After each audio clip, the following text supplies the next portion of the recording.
Voyez, la Guinée, le Mali, le Burkina Faso et aujourd'hui le Niger constituent un vrai bloc. Si ces 3-4 pays-là décident de créer une fédération, ou du moins de créer un espace communautaire où ils s'appuient sur leur potentialité endogène, vous allez voir que la CEDEAO elle-même va s'écrouler de soi. Parce que depuis 1975 où elle a été mise en place, elle avait une vision. Et cette vision-là n'est jamais matérialisée parce que l'épanouissement au sein de cet espace n'est pas réel, parce que le développement n'est pas réel, parce que la cohésion sociale n'est pas réelle. Et donc, on ne peut pas parler d'isolement face à des gens qui ont le soutien ferme de leur population.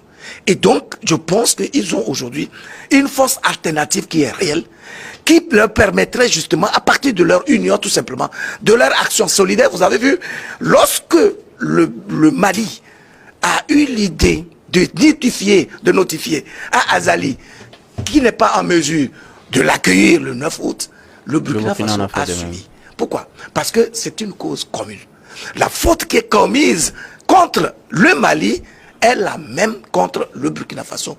Quand on vous voit unis et solidaires, vous constituez une force. C'est ce que les puissances occidentales ont compris et qui leur a permis précisément d'œuvrer pour diviser nos États et empêcher qu'il y ait une dynamique unitaire qui permettrait à l'Afrique d'être une vraie puissance. Comment vous pouvez vous expliquer qu'un territoire qui représente pratiquement 30 millions de kilomètres carrés, avec plus d'1,5 milliard, près d'1,5 milliard de population, je vous ai dit, les éléments qui participent à définir la puissance d'un État. Lorsque vous avez un territoire suffisamment vaste, où vous pouvez faire tous les exercices possibles, vous pouvez initier tous les projets possibles. Lorsque vous avez une population consistante, en pleine croissance, c'est une vraie richesse.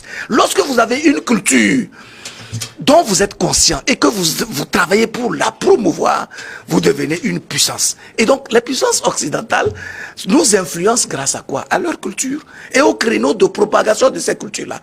Grâce à ce qu'ils ont réussi à fabriquer.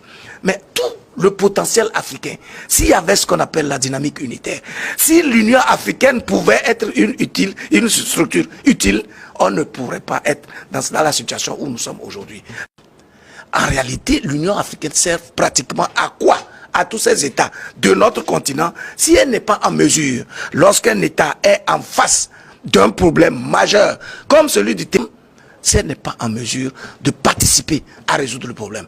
En dehors des discours oraux, en dehors des injonctions, en dehors du verbiage, en quoi l'Union africaine ou même la CEDEAO participe-t-il véritablement à résoudre les problèmes auxquels font face les pays en transition aujourd'hui?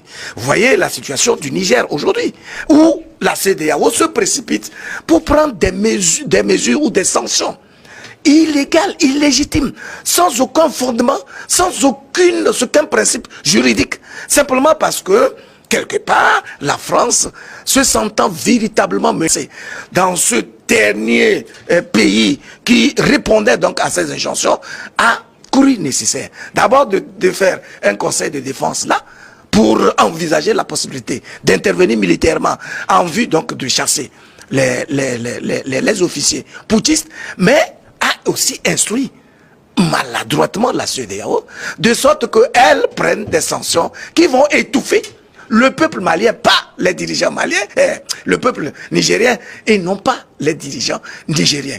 Et puis, comble de malheur, on invite qui?